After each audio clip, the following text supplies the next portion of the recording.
Have you ever felt like you were watching the greatest secret in human history slowly leak out, drip by drip, while the people in charge pretend nothing is happening? Recently, a very prominent congressman came out of a classified briefing essentially a changed man. He made it clear that if the public saw what he saw regarding UFOs, or UAPs, it would trigger an absolute paradigm shift. But instead of transparency, we get unelected bureaucrats hiding behind national security and aerospace corporations burying the truth. It is incredibly frustrating, but it is also the most fascinating puzzle of our time. You have highly credible military pilots risking their entire careers to report massive objects hovering over our oceans, defying every known law of physics. And the response from the intelligence community? They offer up pictures of metallic birthday balloons to Congress and expect everyone to just nod and smile. The arrogance is staggering. But the real question isn't just what these things are, but how our fundamental view of reality changes depending on the lens we use to look at them. Exactly. And that is exactly what we are going to do today. I have reviewed the core takeaways from that congressional interview, and I have compiled a list of 4 specific questions. We are going to address these questions by running the data through 4 completely different paradigms: a global Earth spin, a flat Earth spin, a multi-civilization spin, and finally, a biblical spin, which we are going to expand on heavily. Are you ready to dive in? Absolutely. Let us peel back the layers of this onion. What is the first question? Question 1. Why is the military-industrial complex hoarding this technology? And who is really flying these crafts? Let us look at this through the standard global Earth spin, the geopolitical reality we are all taught. The congressman mentioned that if it were the Russians, they would not be bogged down in current conflicts. If it were the Chinese, they would already own us globally. So, what is the geopolitical angle here? Through the global Earth spin, this is ultimately a story of unchecked military-industrial power and a terrifying lack of oversight. The government is funneling tens of millions, maybe billions, of dark money into private aerospace corporations. Why? Because private corporations are not subject to the Freedom of Information Act. If the FBI or the Pentagon has crash retrieval materials, the public can theoretically demand to see it. But if a private tech giant holds it, the doors are closed.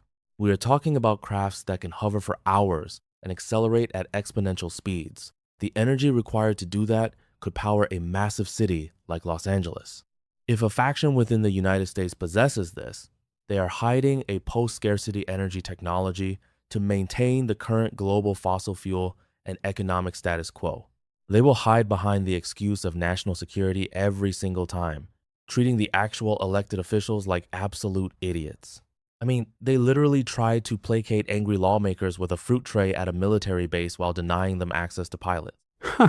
A fruit tray paid for by taxpayer dollars, no less. It really highlights the absurdity. But let us shift gears entirely and move to question 2. Question 2. If we view this realm as a closed system, what does a hovering, physics-defying craft actually represent? Let us tackle this with a flat Earth spin. That is a fascinating pivot. If you apply the flat Earth, or enclosed cosmology model, the entire extraterrestrial narrative collapses.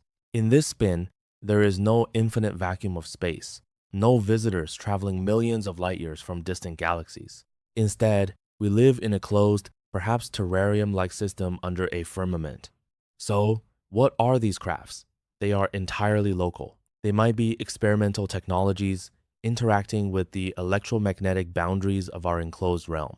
Or, even more profoundly, they could be phenomena related to the luminaries or the firmament itself. If the flat Earth paradigm holds true, the extreme government secrecy makes perfect sense. They are not just hiding advanced technology, they are hiding the true shape, nature, and boundaries of the world itself. Acknowledging these crafts as visitors from outside, the enclosure would shatter the illusion they have built for centuries. That would definitely explain the panic and the compartmentalization. If the people analyzing the data don't even know the true nature of the sky they are looking at, the confusion is built into the system. All right, let us move to question 3. Question 3. Could these objects emerging from our oceans belong to an ancient parallel society sharing this planet?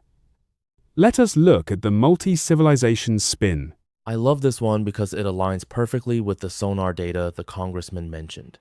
We have Navy officers tracking massive objects moving at impossible speeds underwater. In a multi-civilization spin, we are not being visited. We are being cohabited. Imagine a highly advanced breakaway civilization, or perhaps an ancient, pre-cataclysmic species that survived by moving into the deep oceans or subterranean networks. They have been here long before us. This explains their behavior perfectly. They don't attack our cities. They just observe our military exercises. They disable nuclear silos not as an act of war, but as a neighborhood noise complaint. They are essentially the adults in the room, making sure the toddlers US don't blow up the shared house. The government knows they are here, knows we are wildly outmatched, and is terrified to admit that we are not the apex predators on our own planet. That makes a lot of sense. It also ties into why some top-level officials admit they know it is non-human intelligence but refuse to elaborate. It is a humbling reality. Now, let us move to our final paradigm, and I want us to spend some real time here. Question 4. Are these entities extraterrestrial, or are they interdimensional forces tied to ancient scriptures? And why does that terrify the Pentagon? The congressman explicitly mentioned he is a Christian, but he brushed off the demonic theory.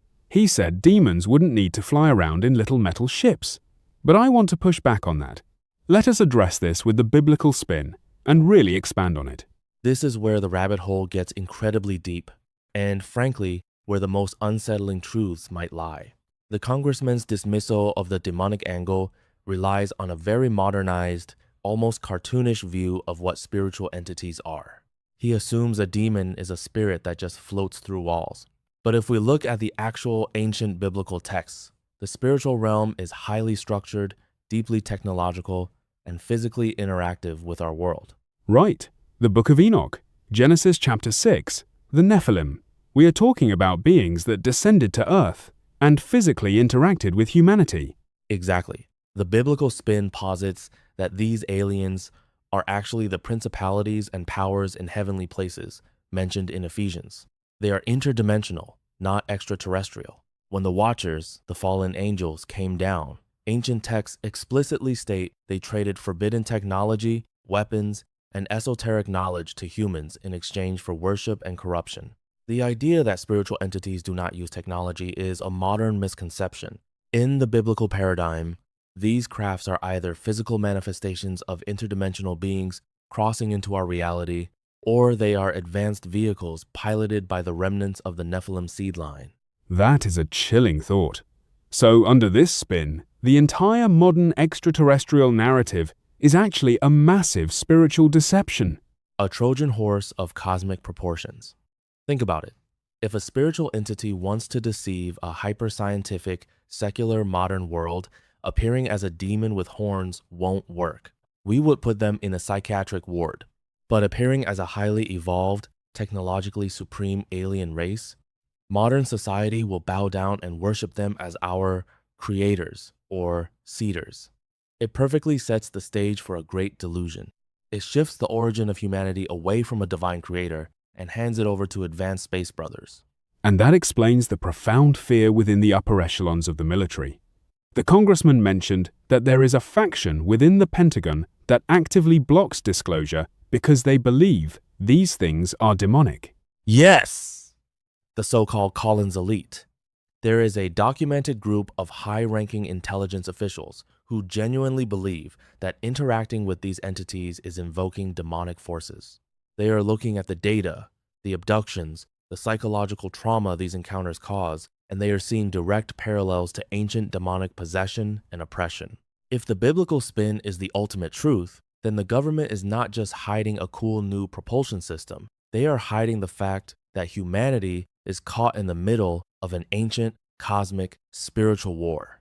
And worse, some factions of our own military-industrial complex might be actively making treaties or reverse engineering technology from the very entities that ancient scriptures warned us about. Which brings us to the missing scientists. The congressman casually dropped that there are around 10 high-level aeronautical defense scientists who have mysteriously died or disappeared. If you are dealing with a cover-up of this magnitude, something that bridges advanced physics and dark spiritual realities, people who want to blow the whistle are not going to last long. No, they won't. If 10 prominent chefs or 10 used car salesmen vanished, it would be national news. But 10 scientists holding top-secret clearances regarding non-human intelligence? It gets buried. It shows how ruthlessly compartmentalized this is. The older generation, like the folks who worked at Oak Ridge during World War II, kept secrets out of patriotic duty. Today, secrets are kept through intimidation, corporate non-disclosure agreements, and the fear of losing your life. The people currently dissecting these materials probably don't even fully understand what they are holding. The original minds with direct knowledge are gone. It really is like peeling an onion, just as the congressman described his conversation with the president. You pull back the layer of government bureaucracy, and you find corporate greed. You pull that back, and you find geopolitical panic. You pull that back, and you might find ancient civilizations. And at the very core of the onion, you might find a biblical reality that shakes the foundation of human existence. And that is why disclosure is so dangerous to the establishment. It is not just about admitting they lied about flying saucers. It is about admitting that the fundamental nature of reality, our history, and our place in the universe is completely different from what they have forced us to believe. Whether it is a flat earth reality, a shared planet with an ancient race, or a biblical spiritual war, any of these truths would instantly dissolve the control mechanisms currently running our society. It leaves us with a profound realization. We keep waiting for a savior in a suit to walk up to a podium and hand us the truth. But maybe the truth isn't something the government can give us. Maybe it is something we have to piece together ourselves by looking at the skies, reading the ancient texts, and refusing to accept the metallic balloon narrative. The paradigm shift is already here. We just have to open our eyes to it.